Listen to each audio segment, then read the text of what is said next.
thanks sa ukay. Wala ka. Wala ako. Tapos ito guys, free lang to ah. Oh, sa aking future husband. Abangan nyo to sa akin. Hindi pala nyo to. Abangan mo sa akin na susunod. Totoo para sa inyo. Wow! Hi, this is Pebbles Season. Bago ko ipakita sa inyo ang aking 25 pesos fines, gusto ko ikwento konti yung aking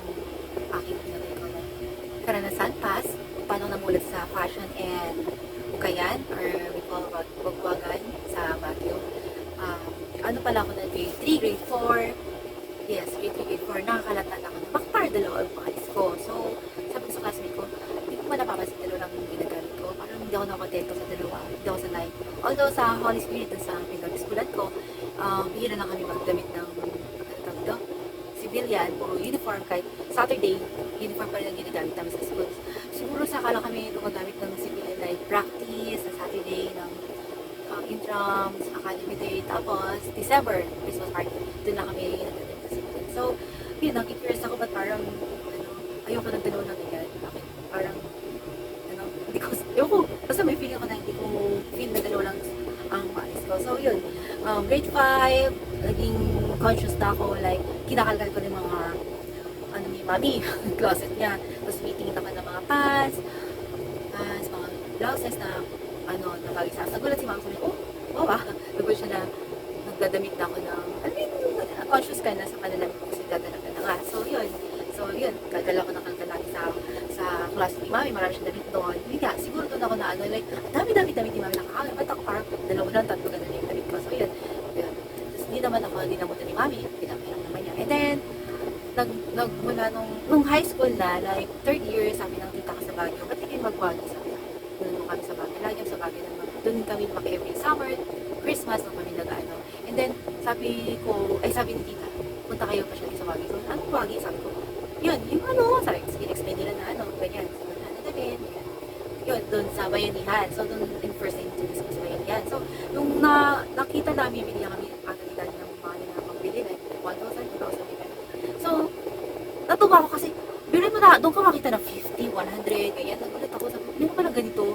So, doon ako namulat talaga sa, yung naging creative na ako. So, kalkal.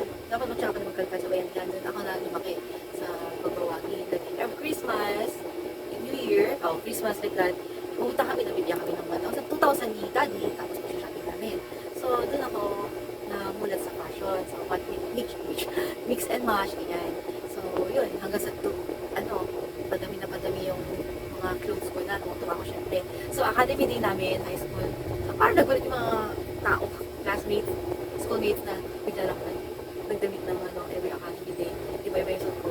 Eh, hindi naman ako siya na ganun. So, yun nga naging ko. Dahil sa ukay, thanks sa ukay, wala ka, wala ako. Siguro ikaw sa fashion yun. And then yun. So, tutuwa ako. So, every, December, bakasyon. Doon kami nagkakalga sa Baguio. Di pa usod sila mga. And then, after ilang years na, syempre, namumulat na tayo sa ukay. Nagkaroon ng ukay din, Johannes, guys, etc. Minuna pa nun sa may malapit sa quantificate.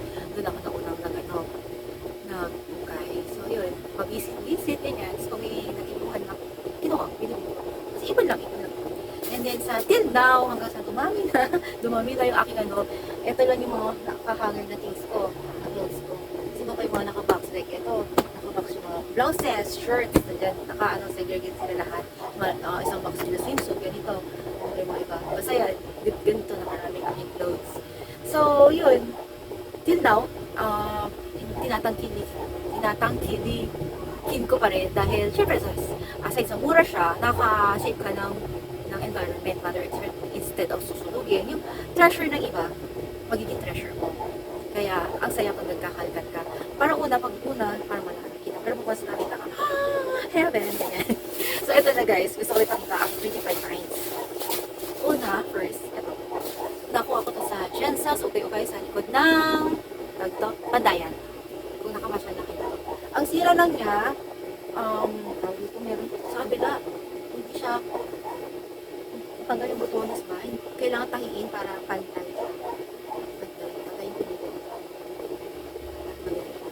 Gusto ko siya, high waist. Alam mo na, okay sa high.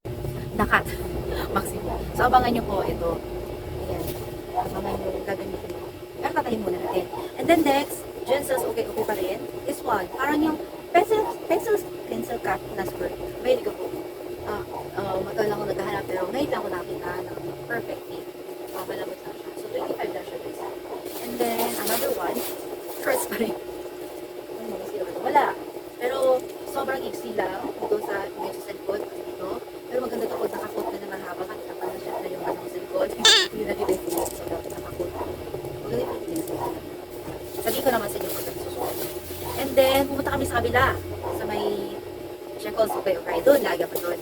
So, kumuha si mami ng item. And then, shoes, ganyan.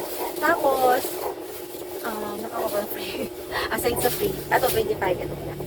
Yan. 25 pesos na. Balak kong i-cut, not sure. Pero, yun, transparent siya. Kahit naka-black bra ka sa loob. Uso naman yun, di ba? Yung laces. Kita sa loob. Yan. It's either, pag-isip mo mabuti kung gagawin kong hanging or ganyan na lang. Kasi taki. O, di ba? Ang ganda na ano. 25 lang. Tapos, ito guys. Free lang to ah. Wala na, pagtripan ko lang. Natuwa lang ako. Sa aking future husband. Abangan niyo to sa akin. Hindi pala niyo to. Abangan mo sa akin na susunod. Totoo para sa Wow! Ayan guys. Yan lang ang ako na fine.